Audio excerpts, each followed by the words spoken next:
That's my friend with the other wing.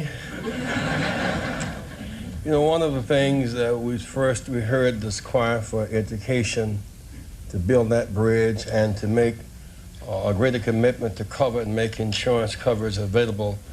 Roger's point about even the field, a report came out yesterday, an advertising report commissioned by the FCC. There'll be a conference that's coming Monday in New York, led by Pepper Sutton from NABOB, led by Reverend Sharpton and a group of multiracial, multicultural broadcasters. It's entitled "When Number One Is Not Enough." When the station with number 1 get number 16 in revenues, number 2 gets 18 in revenues, when number 1 is not enough.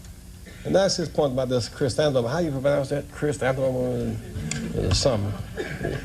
The point is that this week the Jets played Denver.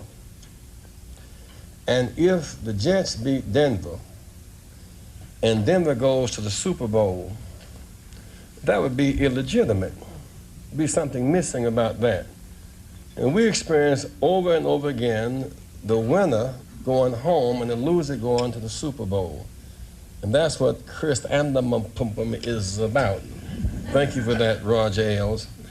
I now want to bring forth a friend who has, well, he is deceptive in that his social style is of such. One can miss his seriousness and his commitment, while his success is beyond argument. When we opened this Wall Street project and we talked about it, he gave us space at 40 Wall Street, which was to make a statement about our having a presence there. And beyond that, in terms of reaching out and being inclusive, he's done that too. And created for many people a comfort zone when I ran for the presidency in 84 and 88. And many others thought it was either laughable or something to avoid. He came to our business meeting here in New York because he has this sense of the curious and a will to risk to make things better. And so aside from all of his style and his pizzazz, he's a serious person who's an effective builder of building with a builder of people. Last year he was a part of our workshop, of our panel workshop on what are the challenges and opportunities. And so this, a year later, Donald Trump, for a few minutes, challenges and opportunities to embrace the underserved communities. Donald Trump.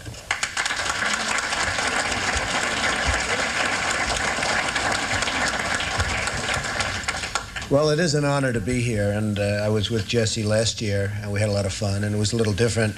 We had a real panel where you asked questions and everything, and we didn't do so much speaking, so I'm going to get off here very quickly because I want to hear some questions.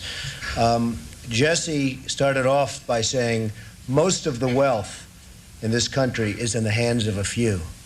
And I thought to myself, is that a bad thing? What's wrong with that, Jesse? But he did have an expression last year, and I was just telling Roger,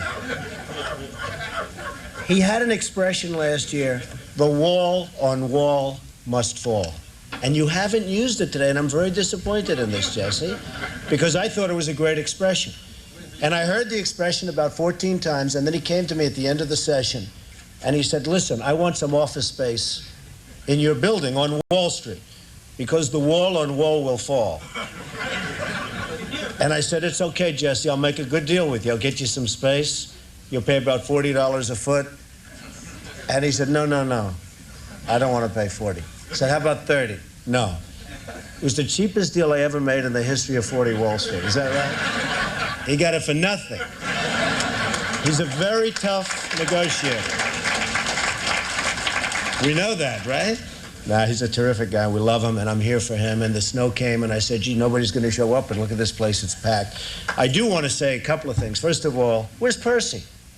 Oh, okay. I thought you left, Percy. That would have been terrible. I get up and you leave. I would have been insulted. But, you know, he's been a special friend of mine for 25 years, for a long time. And Percy was the borough president of Manhattan when I was really starting out, and he helped me so much on the Commodore Hotel, which he mentioned before, which became the Grand Hyatt, and so many other things. And he is really, and I listened to him speak, and I said to Roger and Roy, listen to those tones, listen to that voice. Have you heard that before, by the way?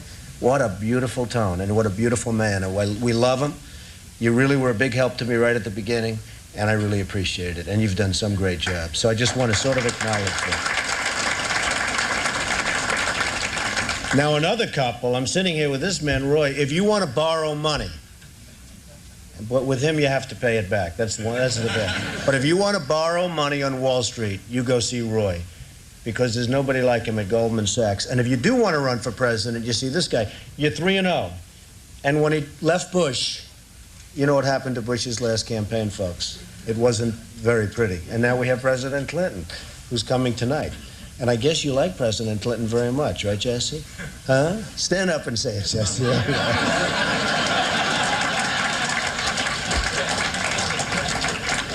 Well, I'll just say a few words. I mean, Wall Street and New York City and this whole region is doing unbelievably well. I'm building a job on the West Side, which is the largest job ever approved by the New York City Planning Commission. You see it going up along the West Side Highway.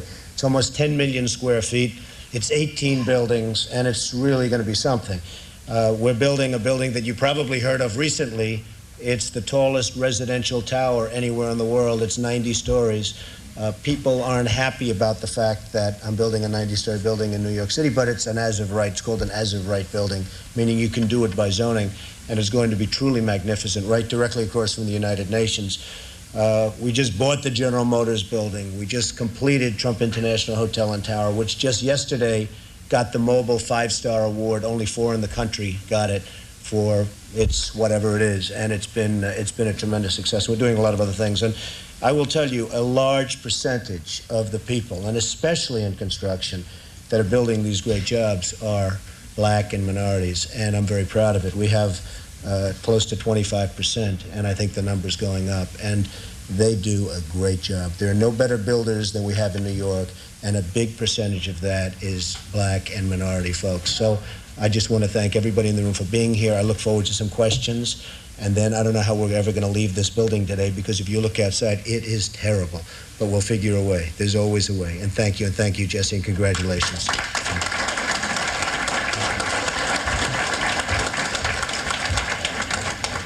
And with all of that wealth, Trump wants a free ticket to the fair tonight.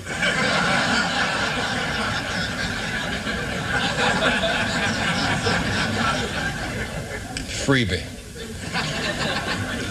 The question remains, over and over again,